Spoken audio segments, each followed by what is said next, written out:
السلام علیکم و رحمت الله و برکاته. پدران، مادران و برادران و خواهران اهل اسلام من، بنده خواستم یک چند سخن برای آن جوانان و برادران و خواهران که جزاک الله خیرا برای هر یکم سخنهای تعریفی که می نویسین یک چند سخن گفتنیم. برادران و خواهران، البته بنده از هر یک سخنها و آن کامنتاری که شما میگذارین شادم و البته میخوانم. لیک دوستان من، در وقتی تعریف و مدارا کردن اینقدر سخنهای از حد و کنار زیاد ننویسین، چون که من هم مثل همه یک بنده پر خطا و دور از گناه نیستم. شما تا قدر امکان هر یکون شعر و نصیحتی که میکنیم با اون حرفها اهمیت داده و با اون عمل کردن را حرکت کنین. این است برای ما اجر و ثواب. از اونی که میگن بهترین اتیان که بهترین آواز دارید، این هر چی که داریم از جانب الله سبحانه و تعالی از و زیاده از دست ما هیچی نمی آید. دیروز یک خواهرمان استغفر الله العظیم و اتوب الیه در اون سخنهای تعریفی و مدارا کردن کمی از حد گذرانیدند. خود اون خواهر خوب میداند شاید که شنیده ایستاده باشد. خواهران خوب و برادران مهربان، باز تکرار میگویم که برای بنده هیچ شرط نیست که تعریف کنین. میتونین حتی اون کامنتاری هم نکنین، لیکن به هر اون شعر باشد یا که سخن باشد معنای اون رو فهمین و با اون عمل کنین. انشاءالله این یک تحفه از جانب الله تعالی برای ماست.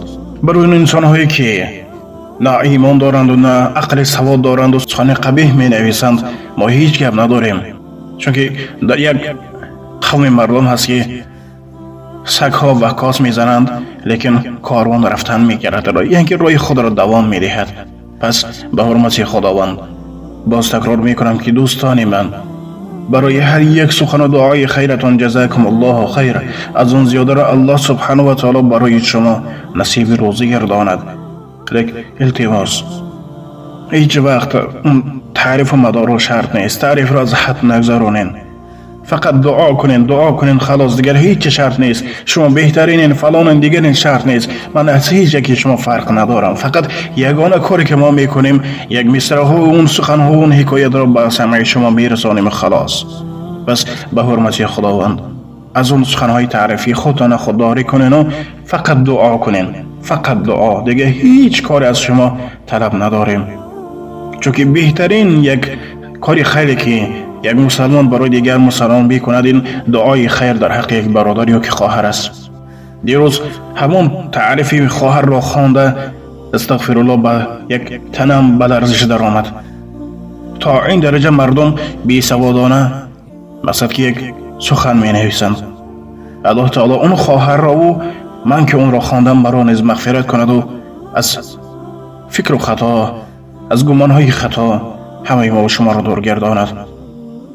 الهی ایمان ما را، محبت ما را نسبت بر خود، نسبت بر محمد صلی الله علیه و سلم، نسبت بر دین مبین اسلام، نسبت بر نماز و قرآن کریم مستحکم گرداند و بین ما و شما مهر و محبت برادر و خواهر را مستحکم گرداند.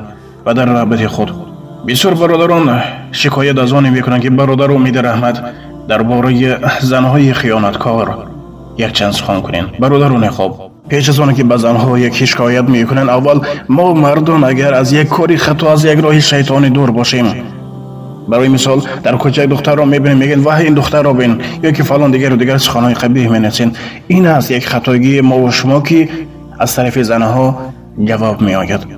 این دنیا هر یک عمل بر یک جواب خود را دارد. پس خود را و اهل و خانواده خود را نگه دارین. السلام علیکم و رحمت الله. با احترام دوست برادر شما امید رحمت.